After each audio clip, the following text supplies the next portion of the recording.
Halo teman-teman, salam sehat selalu untuk kita semua, salam sejahtera.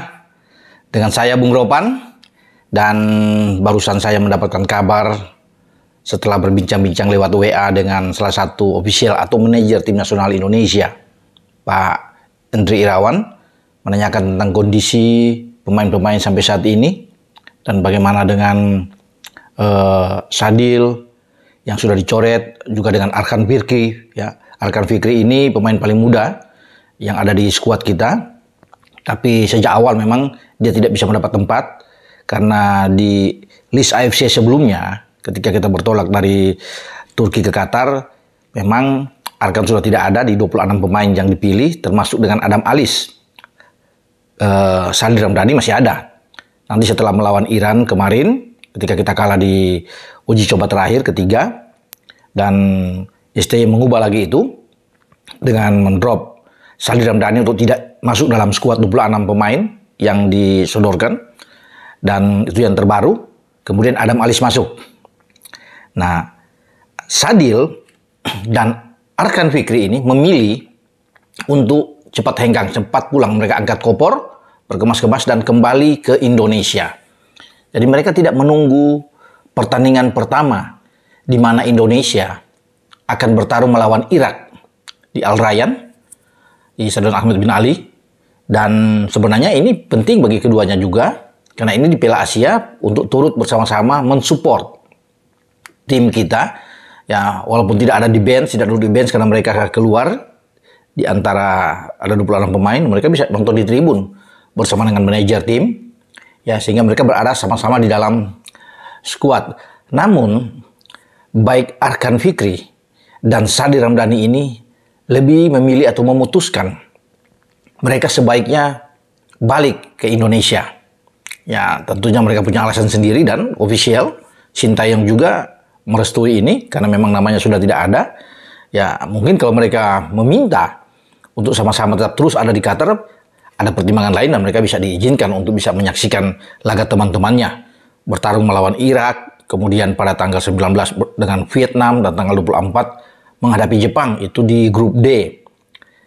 Tapi Arkan Fikri dan Sadil Ramdhani tentunya punya keputusan, ya, pemikiran yang berbeda, sehingga mereka kembali mungkin untuk menenangkan diri, lebih baik ketemu dengan keluarga, ya, bersantai di sana di Indonesia, dan menyaksikan laga atau pertarungan rekan-rekan mereka, ya, yang masih bertahan di Qatar itu di dalam pertandingan di grup D. Mereka bisa menyaksikan lewat tayangan langsung lewat televisi tentunya.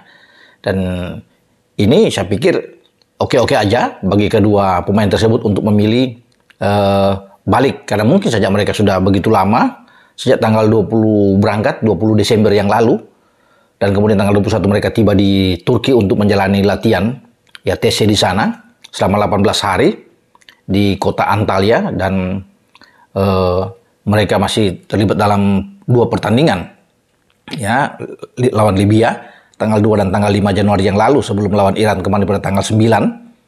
Dan memang sudah cukup lama bagi keduanya, mungkin rindu, ya, ya, untuk bisa bertemu dengan keluarga, sehingga ini menjadi suatu pilihan bagi keduanya.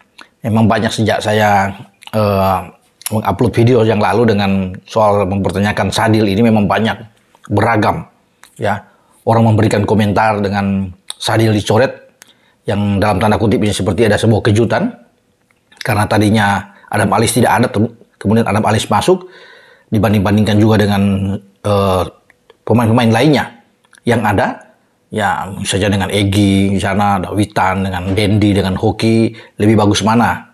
Ya, kalau memang saya pikir ini selera dari STY. STY punya pemikiran-pemikiran tersendiri. Keputusan itu ada di STY.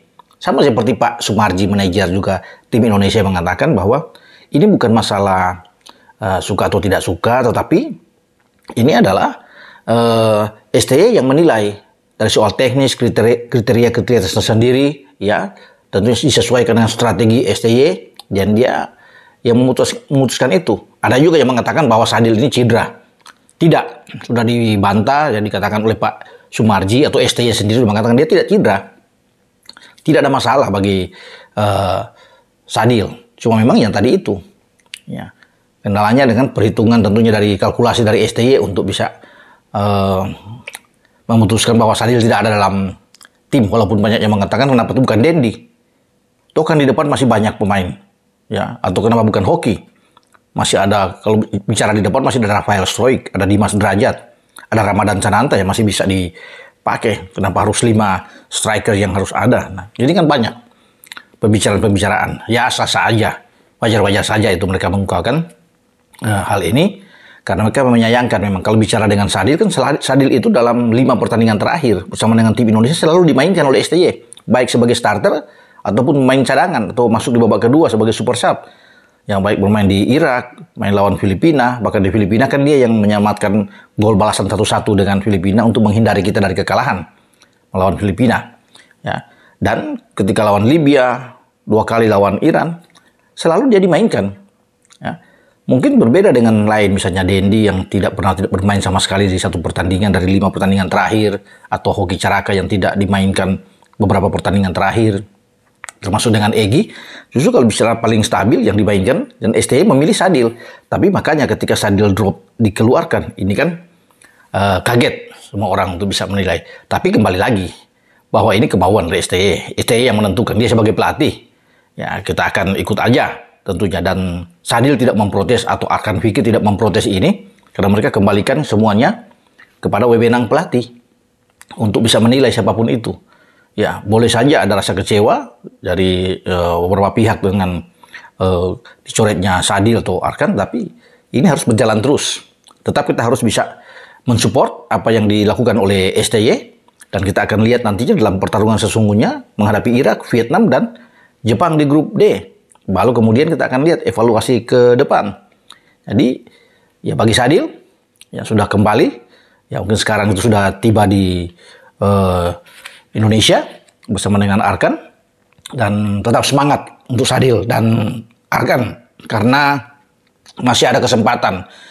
STY masih akan memanggil lagi jika itu terbuka, apalagi Arkan kan masih muda, masih 18 tahun, Sadil masih 25 tahun. Jadi ketika kita akan bertanding pada fase kedua di kualifikasi atau pra-Piala Dunia Asia di grup F, kita akan menghadapi Vietnam 2 kali dan masih ada lawan Irak dan Filipina lagi. Bukan tidak mungkin Sadil dipanggil lagi dan Arkan juga dipanggil lagi dalam tim. Semua masih terbuka. Oke, sampai sini dengan saya Bung Ropan untuk berbicara, dan tetap kita terus menopang tim Garuda kita, tim merah putih kita dalam pertarungan di Piala Asia ini. Semoga bisa mendapatkan hasil yang baik. Ciao.